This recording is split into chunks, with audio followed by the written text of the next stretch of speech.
یہ کہانی ایک ایسے بادشاہ کی ہے جس کی سلطنت کا سورج کبھی غروب نہ ہوتا تھا، مگر جس کے دل کی وادیوں میں سکون کا چراغ ہمیشہ ٹمٹماتے رہتا تھا۔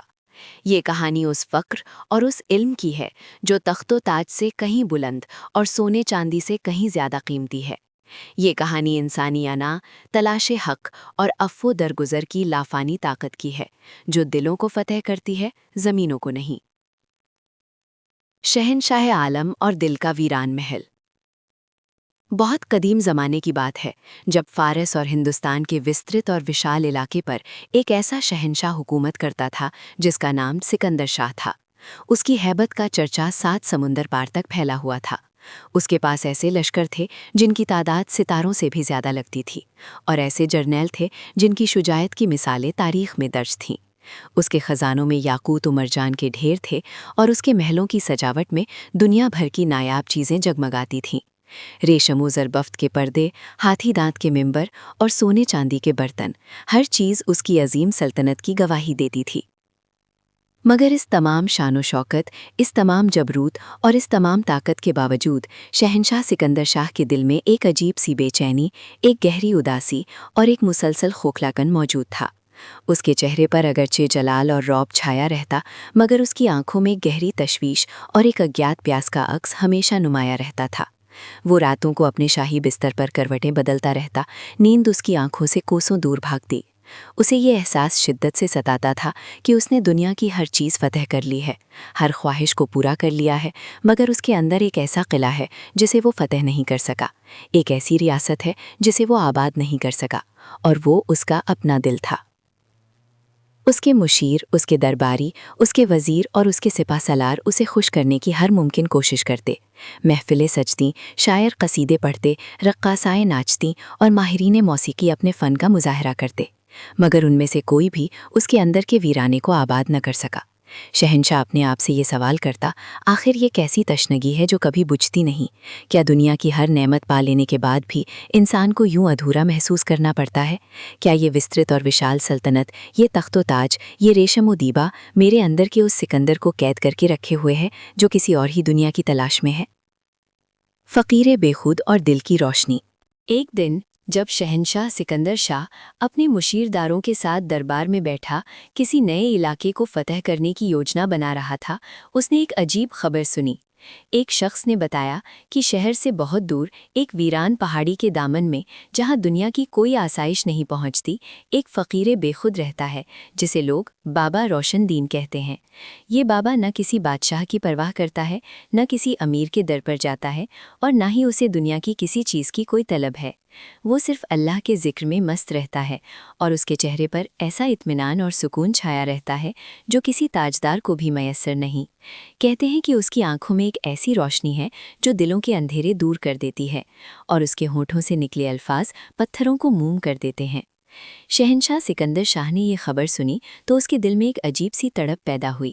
اسے لگا شاید یہی وہ شخص ہے جو اس کے اندر کے اس ویران محل کی کنجی رکھتا ہے۔ اس نے فوراً حکم دیا کہ اس کی سواری تیار کی جائے۔ درباریوں نے اسے سمجھانے کی کوشش کی کہ ایک شہنشاہ کے لیے یہ زیب نہیں دیتا کہ وہ ایک معمولی فقیر کے پاس خود جائے۔ شہنشاہ کا رعب اور اس کی سلطنت کی ہیبت متاثر ہوگی، مگر سکندر شاہ نے کسی کی نہ سنی۔ اس کے اندر کی پیاس اتنی شدید تھی کہ وہ دنیا کی کسی رسم و رواج کو خاطر میں نہیں لایا۔ شہنشاہ اپنی چند خاص محافظوں کے ساتھ شاہی رتھ میں سوار ہو کر اس فقیر کی تلاش میں نکل پڑا۔ کئی گھنٹوں کی مسافت کے بعد وہ اس ویران پہاڑی کے دامن میں پہنچے جہاں ایک چھوٹا سا کچا مکان تھا جو درختوں کے جھنڈ میں چھپا ہوا تھا۔ وہاں نہ کوئی پہرے دار تھا، نہ کوئی خدمتگار، صرف ایک بوسیدہ دری بچھی تھی اور اس پر ایک ضعیف العمر فقیر بیٹھا تھا جس کی آنکھوں میں دنیا کا سارا سکون سمٹا ہوا تھا۔ اس کے چہرے پر خشکی، مگر پیشانی پر ایک نورانی چمک تھی اور ہونٹوں پر مدھم سی مسکراہٹ۔ شہنشاہ سکندر شاہ، جو ہمیشہ سر اٹھا کر چلتا تھا اور جس کے سامنے بڑے بڑے بادشاہ سر جھکاتے تھے، آج خود اس فقیر کے سامنے سر جھکا کر کھڑا ہوا۔ اس نے نہایت عاجزی سے سلام کیا اور اپنی بے چینی کا اظہار کیا۔ بابا، میں سکندر شاہ ہوں، اس وسترت سلطنت کا مالک۔ میرے خزانوں میں بے شمار دولت ہے، میرے لشکر پہاڑوں کو چیر سکتے ہیں، اور میری طاقت کا سورج کبھی غروب نہیں ہوتا، مگر میرا دل ویران ہے، میری روح بے چین ہے، اور مجھے زندگی میں حقیقی سکون کبھی میسر نہیں آیا۔ میں راتوں کو کروٹیں بدلتا ہوں، اور ہر نئی فتح کے بعد میری پیاس اور بڑھ جاتی ہے۔ آپ کے چہرے پر جو نور اور آپ کی آنکھوں میں جو سکون میں دیکھ رہا ہوں، اس کا راز کیا ہے؟ کیا یہ طاقت، یہ سلطنت، یہ دولت مجھے کبھی وہ اطمینان نہیں دے سکتی جو آپ کے اس چھوٹے سے کچے مکان میں جھلک رہا ہے؟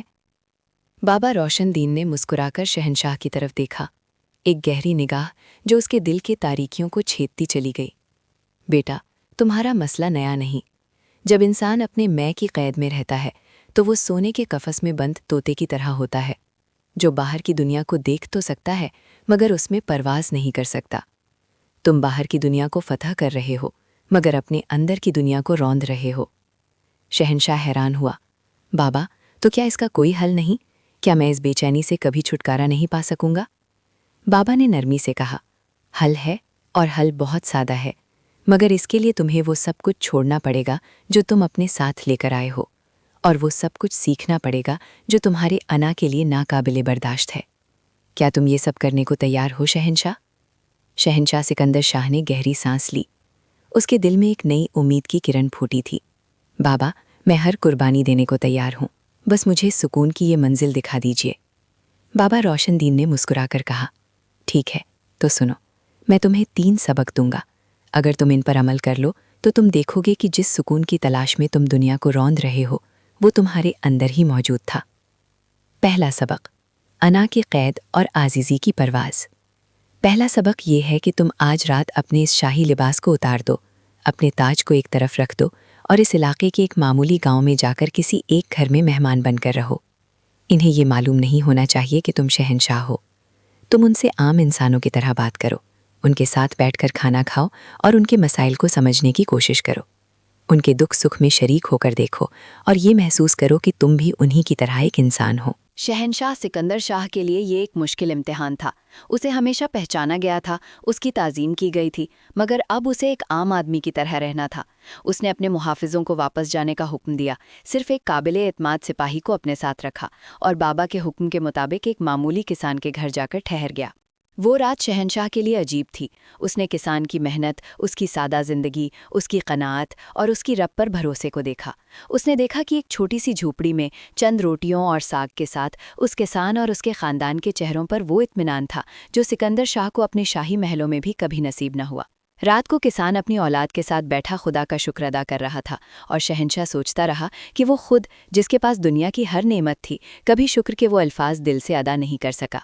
اگلی صبح شہنشاہ بابا کے پاس واپس آیا۔ اس کے چہرے پر حیرت کے آثار تھے۔ بابا، میں نے دیکھا کہ کتنا سکون ہے ان کی زندگی میں جو بہت کم میں گزارا کرتے ہیں۔ میں نے دیکھا کہ میں کتنا اکیلا تھا اپنے تمام زاہو جلال کے باوجود، اور وہ اپنے معمولی سے گھر میں کتنا پیار اور اپنائیت رکھتے تھے۔ مجھے محسوس ہوا کہ میری انا ہی ایک بھاری بوجھ تھی جس نے مجھے لوگوں سے دور کر رکھا تھا۔ بابا نے مسکرا کر سر ہلایا، شاباش بیٹا، اب تم نے پہلی زنجیر توڑی ہے، انا کی زنجیر۔ اب سنو میرا دوسرا سبق۔ دوسرا سبق، طاقت کا زوال اور خدمت کا کمال۔ میرا دوسرا سبق یہ ہے کہ تم آج ایک ہفتے کے لیے اپنی سلطنت میں واپس جاؤ، مگر اس بار تمہیں ایک مختلف کام کرنا ہے۔ تمہیں اپنی ریاست کے سب سے غریب، سب سے محروم اور سب سے لاوارث لوگوں کو تلاش کرنا ہے۔ انہیں اپنے شاہی محلوں میں لاؤ، انہیں اپنی نگرانی میں کھانا کھلاؤ، ان کے زخموں پر مرہم رکھو اور ان کی خدمت کرو۔ مگر یاد رہے، تمہیں ان پر کوئی احسان نہیں جتانا، بلکہ یہ سمجھنا ہے کہ تم ان کے خادم ہو۔ تمہارے دل میں یہ یقین ہونا چاہیے کہ ان کی دعائیں ہی تمہارا اصل خزانہ ہے۔ شہنشاہ سکندر شاہ نے بابا کے حکم کی تعمیل کی۔ وہ اپنی سلطنت میں واپس آیا، مگر اس بار اس کا رویہ بہت مختلف تھا۔ اس نے اپنے سپاہیوں کو حکم دیا کہ وہ اپنے علاقوں کے سب سے غریب اور مجبور لوگوں کو تلاش کر کے اس کے دربار میں لائیں۔ جب وہ لوگ پھٹے پرانے لباس میں، بھوک اور بیماری سے نڈھال دربار میں حاضر ہوئے تو درباری حیران رہ گئے۔ شہنشاہ نے ان سب کو خود اپنے ہاتھوں سے کھانا کھلایا۔ اس نے بیماروں کے زخموں پر مرہم رکھا، ان کے سرہانے بیٹھ کر ان کی باتیں سنی اور ان کے دکھوں میں شریک ہوا۔ اس نے دیکھا کہ ان کے چہروں پر ایک امید، ایک خوشی کی کرن لوٹ آئی ہے۔ ایک بوڑھی عورت جس کا کوئی نہ تھا، اس نے شہنشاہ کا ہاتھ پکڑ کر کہا، بیٹا، تو ہمارا بادشاہ ہے اور ہمارا خادم بھی۔ آج ہمیں لگا کہ خدا نے تجھے ہمارے لیے بھیجا ہے۔ یہ الفاظ شہنشاہ کے دل میں گہرائی تک اتر گئے۔ اسے محسوس ہوا کہ جو سکون اسے بڑی سے بڑی فتح کے بعد بھی نہیں ملا تھا، وہ آج ان غریبوں کی خدمت کر کے ملا ہے۔ ایک عجیب سی ہلکا پن، ایک اطمینان قلب نے اسے گھیر لیا۔ اس نے محسوس کیا کہ اس کی طاقت کا اصل مصرف تلوار چلانا نہیں، بلکہ ان لاچاروں کے آنسو پونچھنا ہے۔